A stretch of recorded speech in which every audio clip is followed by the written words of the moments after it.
Hello everyone, welcome to another video. This is a quick review on Project Hail Mary, and this is a film that really surprised the hell out of me. From the trailer, it looked like a generic, quirky space film that's trying to sell me toys of everything, but what it really is a jaw-droppingly gorgeous film that genuinely made me cry. I just really wanted to talk about this because one, it is beautiful and probably the most rewatchable film of the year, and two, because I really need you to watch it if you wrote it off like I did. Project Hail Mary is a story about a science teacher named Ryling Grace, played by Ryan Gosling, who wakes up on a spaceship with no memory of how he got there, and as the movie goes on, we see why. Basically, the sun is being eaten by an alien source, and he was called upon to study and eventually take this journey where he meets an alien friend named Rocky. Now, this does sound very generic and silly, but the way the story is told is so interesting and made 2.5 hours feel like 90 minutes. The film cuts between the present and the past really well for the most part, and it made this simple story all the more interesting. I will say there is a moment where it doesn't really work super well, but I'll get into that a little later. Sandra Hüller is also in this film, and as always, she kills it.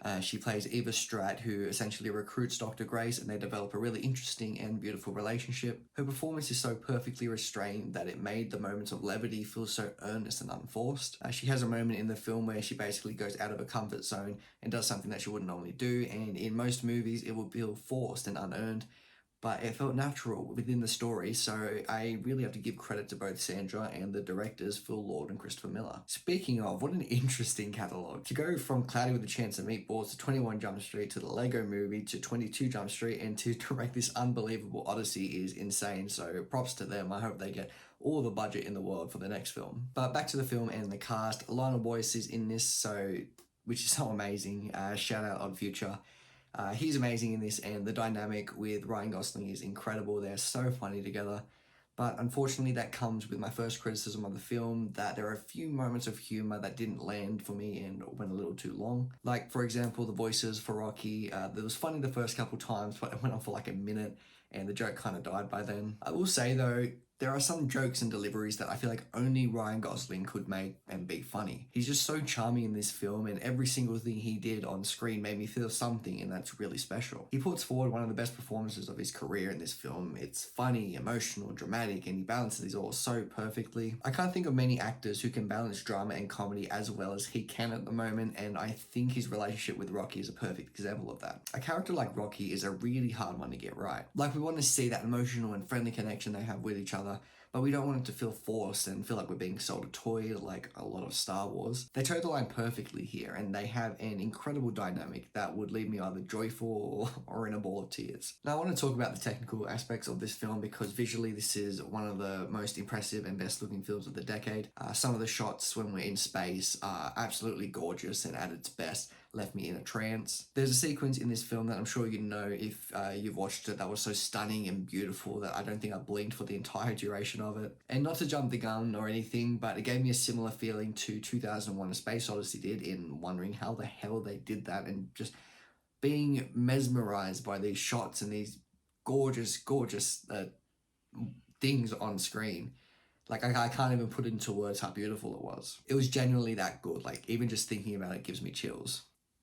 But with these jaw-droppingly beautiful sequences in space, when we return to Earth in the flashbacks, it's pretty bland. We go from the beautiful colours of space to Civil War parking lot lighting on Earth, and it just feels incredibly jarring. And I know that it could have been intentional because of Grace's dull life on Earth, but it can at least look a little visually interesting. It's like they used all the source in space and left nothing for Earth. And speaking of jarring changes to Earth, I have to talk about this because it was quite bothersome to me.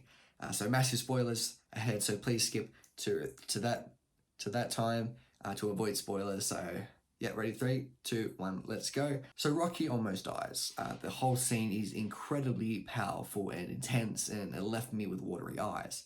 And then it cuts to Earth in the sequence where Grace is asked to join the astronauts, and there is a lot of humor in the scene, and it felt like emotional whiplash. Like, it felt I had to put my emotions on hold and then get back to being emotional. I get that the point of this scene is to show that Grace didn't believe in himself and that he's faced with certain death, basically. But I feel like it could have been done a lot better than it was. It just felt very sudden and unimpactful. Back to the non-spoilery stuff. This is incredibly shot. There are a lot of shots with Grace's reflection and they were really amazing. It's incredible to see just how much can be done with a character's reflection, and it's used to its fullest here. The whole film is so creatively shot, and it felt like the directors were having so much fun with the camera movements, placements, and lighting. Especially the shots in space, that it just seemed like they would throw everything at the wall and it all worked so well. You could tell that you could really tell how much fun they were having, and you could tell how creative they were. I mean, I saw this thing on Twitter, that incredibly beautiful sequence.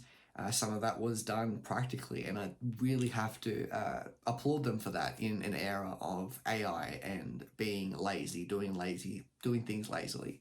I have to really appreciate that, so thank you for that. Overall, though, this film is just so much fun. Ryan Gosling is such a fun actor to watch. As I said before, he's one of the best at the moment of balancing comedy and drama, and his ability is fully shown here. Sandra Hüller continues to show why she's one of my favorite actors working for this performance. She's on an incredible run at the moment. I've watched 2 others of her films, Zone of Interest and Anatomy of a Fall. She was incredible in both of those. So I highly recommend you watch those movies, and I'm excited to watch whatever she's in the future. And yeah, this movie is incredible and is one of my favorite sci-fi films of the decade. It's just so easy to enjoy, so please watch it on the biggest screen possible if you haven't. And that's it.